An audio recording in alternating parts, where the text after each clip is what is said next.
सप्तशती के पंचमोध्याय। ओम ओम। इस उत्तर चरित्र के रुद्र ऋषि हैं, महासरस्वती देवता है, अनुष्टुप छंद है, भीमा शक्ति है, भ्रामरी बीज है, सूर्य तत्व है और सामवेद स्वरूप है। महासरस्वती की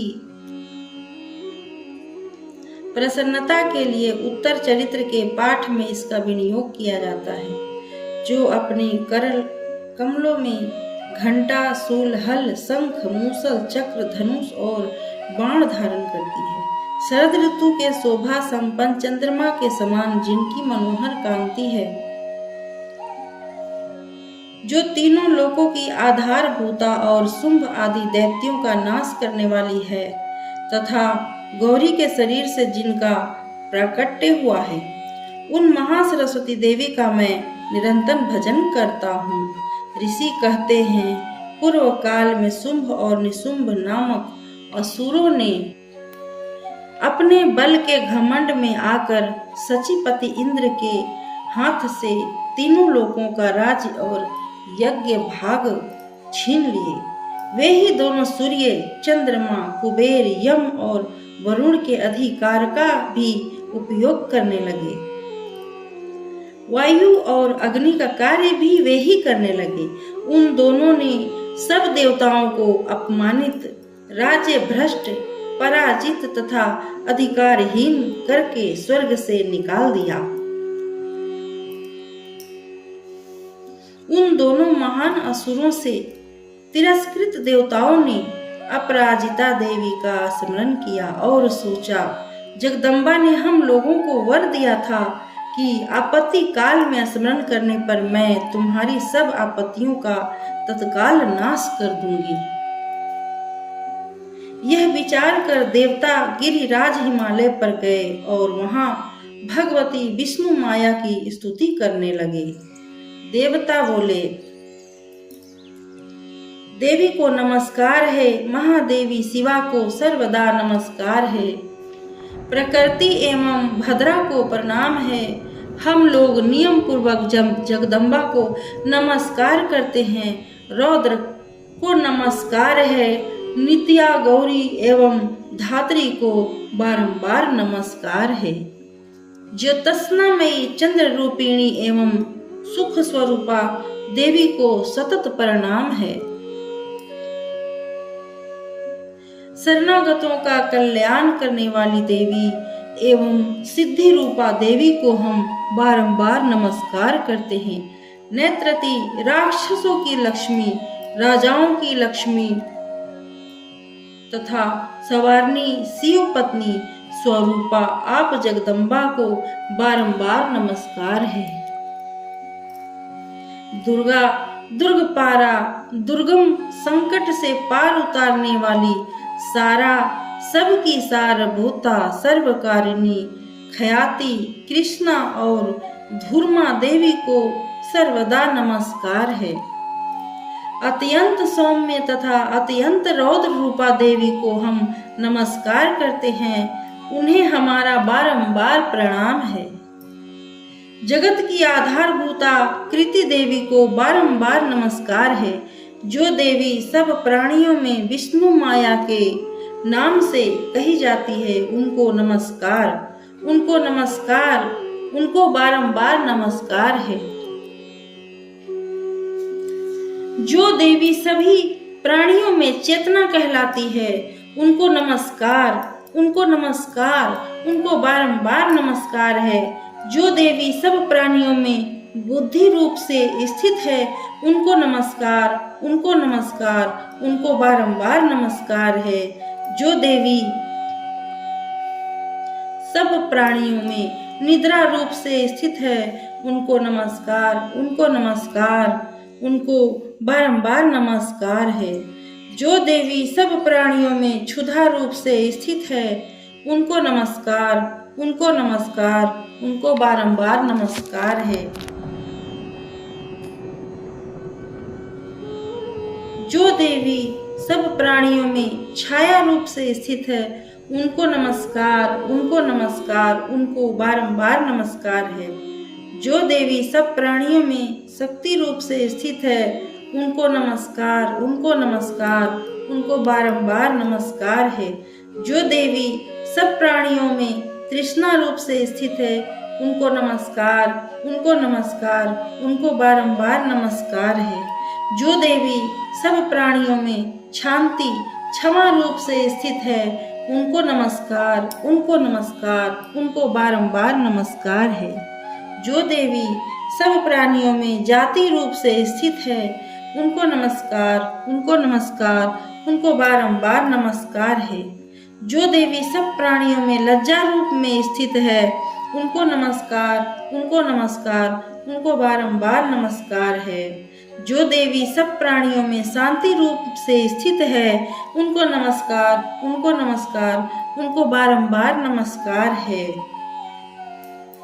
जो देवी सब प्राणियों में श्रद्धा रूप में स्थित है, उनको नमस्कार, उनको नमस्कार, उनको बारंबार नमस्कार है। जो देवी सब प्राणियों में कांति रूप से स्थित है, उनको नमस्कार, उनको नमस्कार, उनको बारंबार नमस्कार है। जो देवी सब प्राणियों में लक्ष्मी रूप से स्थित है, उनको नमस्कार, उनको नमस्कार, उनको बारंबार नमस्कार। जो देवी सब प्राणियों में वृत्ति रूप से स्थित है, उनको नमस्कार, उनको नमस्कार, उनको नमस्कार, उनको बारंबार नमस्कार है। जो देवी सब प्राणियों में स्मृति रूप से स्थित है, उनको नमस्कार, उनको नमस्कार, उनको बारंबार नमस्कार है। जो देवी सब प्राणियों में दया रूप से स्थित है, उनको नमस्कार, उनको नमस्कार, उनको बारंबार नमस्कार है। जो देवी सब प्राणियों में तुष्टि रूप से स्थित है, उनको नमस्कार, उनको नमस्कार, उनको बारंबार नमस्कार है। जो देवी सब प्राणियों में माता रूप से स्थित है, उनको नमस्कार, उनको नमस्कार, उनको बारंबार नमस्कार है। जो देवी सब प्राणियों में भ्रांति रूप से स्थित है, उनको नमस्कार, उनको नमस्कार, उनको बारंबार नमस्कार है। जो जीवों के इंद्रिय वर्ग की अधिष्ठात्री देवी एवं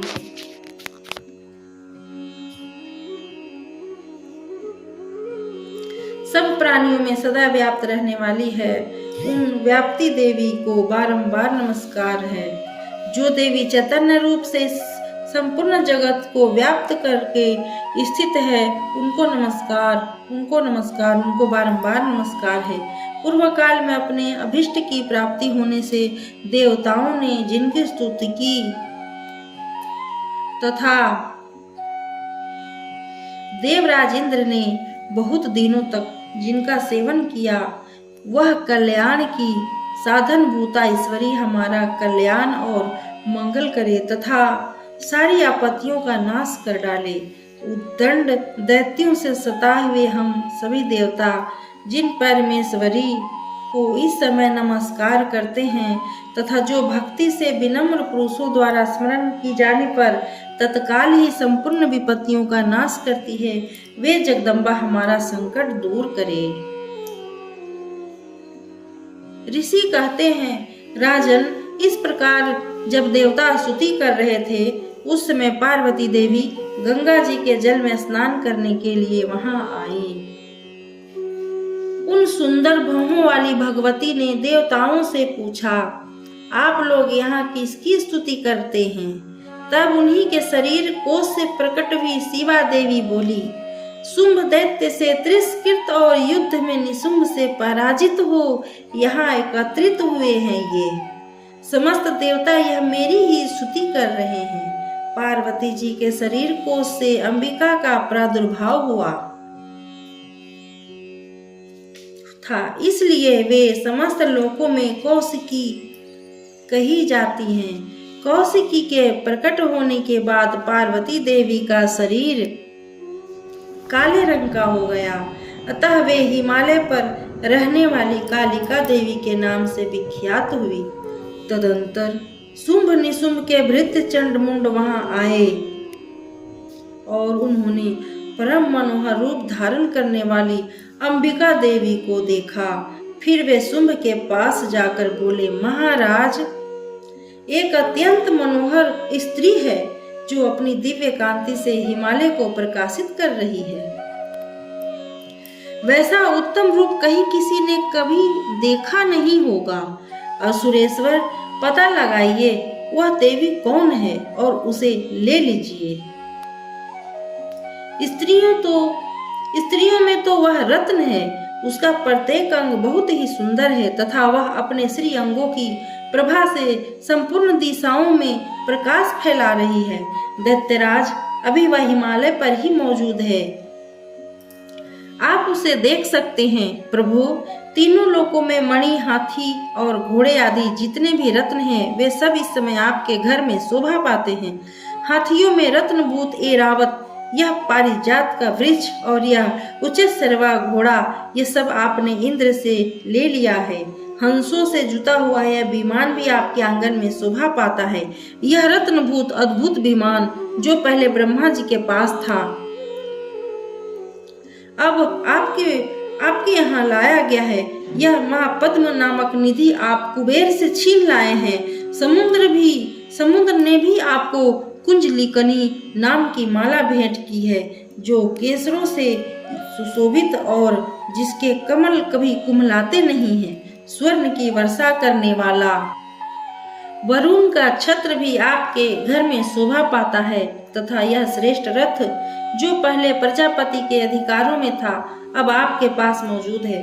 दैतेश्वर, मृत्यु की उत्क्रांति तदा नाम वाली शक्ति भी आपने छीन ली है तथा वरुण का पास और समुद्र में होने वाले सब प्रकार के रत्न आपके भाई निशुंभ के अधिकार में है। अग्नि भी स्वतः युद्ध किए हुए 2 वस्त्र आपकी सेवा में अर्पित किए हैं। दैत्यराज, इस प्रकार सभी रत्न आपने एकत्र कर लिए हैं। फिर जो यह स्त्रियों में रत्न रूप कल्याणमयी देवी है, इसे आप क्यों नहीं अपने अधिकार में कर लेते?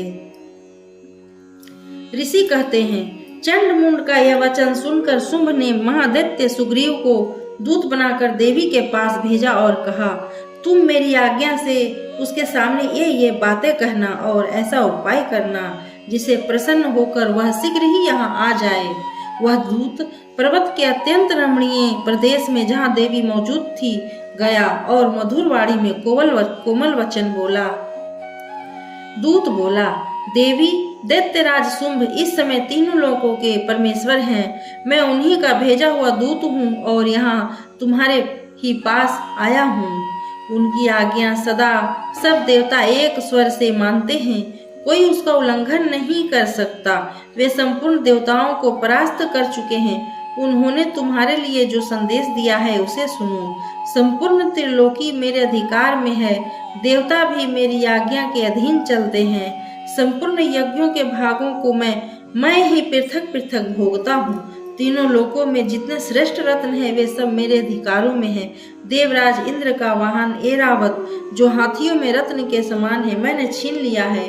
क्षीर सागर